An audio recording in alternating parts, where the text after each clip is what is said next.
Hello, Berkshire Hathaway Home Services sales executives for a video message of the week. All right, I've got a special video for you today from our own head of the parent company, Mr. Warren Buffett. Now, let me give you some backstory here.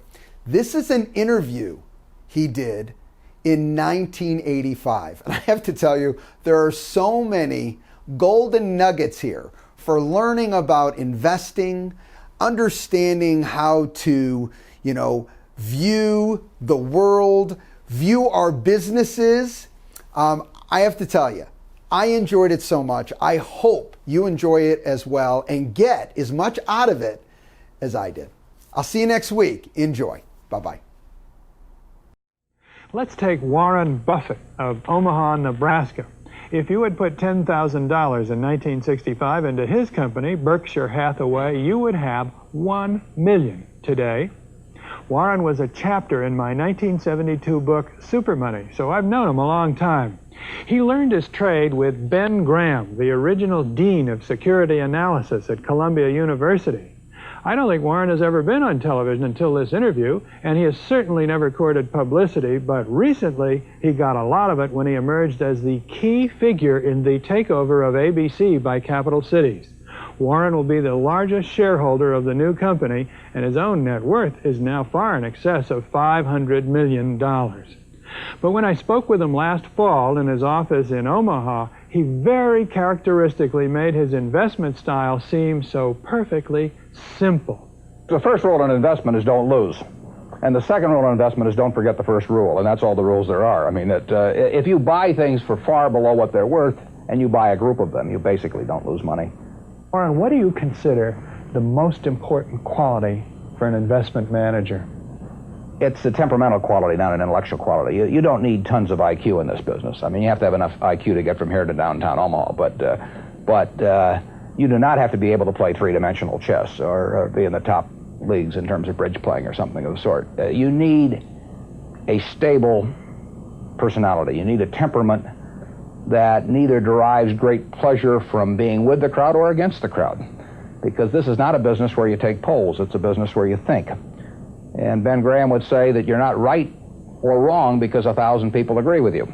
And you're not right or wrong because 1,000 people disagree with you. You're right because your facts and your reasoning are right.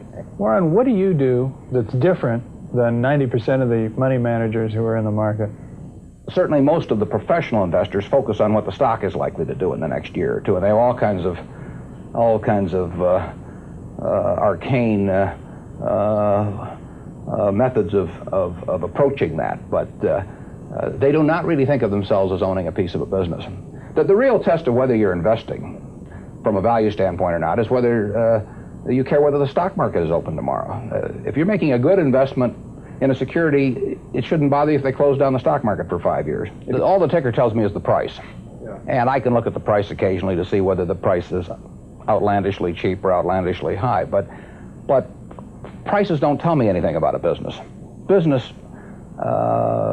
Business figures themselves tell me something about a business, but the price of a stock doesn't tell me anything about a business. I would rather value a stock or a business first and not even know the price, so that I'm not influenced by the price in establishing my valuation, and then look at the price later to see whether it's way out of line with what my value is. So Buffett chose to stay in this world, Omaha, Nebraska, where corn grows just minutes from downtown. Now, Omaha is a nice town, but nobody claims it's a world financial center. Here, the only thundering herd is actually on 4 feet. Don't you find Omaha a little bit off the beaten track for the investment world? Well, believe it or not, we get mail here, and we get periodicals, and we get all the facts needed to make decisions. And unlike Wall Street, you'll notice we don't have 50 people coming up and whispering in our ear that we should be doing this or that this afternoon. You appreciate the lack of stimulation here? I like the lack of stimulation. We get facts, not stimulation here. That's terrific. How can you stay away from Wall Street? Well, if I were on Wall Street, I'd probably be a lot poorer. You get overstimulated in Wall Street, and you hear lots of things, and you may shorten your focus, and a short focus is not conducive to long profits. And here I can just focus on what businesses are worth, and I don't need to be in Washington to figure out what the Washington Post newspaper is worth, and I don't need to be in New York to figure out what some other company is worth. It's an intellectual process. Well, and the less static there is in that intellectual process, really the better off you are. What is the intellectual process? The intellectual process is defining your area of competence in valuing businesses, and then within that area of competence, finding whatever sells at the cheapest price in relation to value. And there are all kinds of things I'm not competent to value, but there are a few that I am competent to value. Have you ever bought a technology company? No, I really haven't. In 30 years of investing, not one? I haven't understood any of them. So you haven't ever owned, for example, IBM? Which Never owned IBM. Marvelous company. I mean, a sensational company, but I haven't owned IBM. And so here is this technological revolution going on, and you're not going to be a participant. Gone right past me. Is that all right with you? It's okay with me. I don't have to make money in every game. I mean, I don't know what cocoa beans are going to do. There are all kinds of things I don't know about, and that may be too bad, but why should I know all about them? I haven't worked that hard on them. In the securities business, you literally every day have thousands of the major American corporations offered to you at a price that changes daily, and you don't have to make any decisions. You have to make nothing is forced upon you. So there are no called strikes in the business. The pitcher just stands there and throws balls at you. And if you're playing real baseball and it's between the knees and the shoulders, you either swing or you get a strike called on you. If you get too many called on you, you're out. In the securities business, you sit there and they throw U.S. Steel at 25 and they throw General Motors at 68, and you don't have to swing at any of them. They may be wonderful pitches to swing at, but if you don't know enough, you don't have to swing. And you can sit there and watch thousands of pitches, and finally you get one right there where you want it, something that you understand, and then you swing. And so you might not swing for 6 months. You might not swing for 2 years. Isn't that boring? It would bore most people, and certainly boredom is a problem with most professional money managers. If they try to sit out an inning or two, not only do they get somewhat antsy, but their clients start yelling, "Swing, you bum!" from the stands, and that's very tough for people to do. Warren, your approach seems so simple.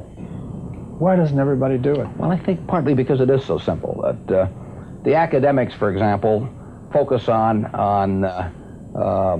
all kinds of variables. Partly because by academics you mean professors of right, finance? The data is there. In business school? Sure, and the data's there. So they focus on whether if you buy stocks on Tuesday and sell them on Friday, you're better off, or if you buy them in election years and sell them in other years, you're better off, or if you buy small companies. There are all these variables because the data are there, and they've learned how to manipulate data.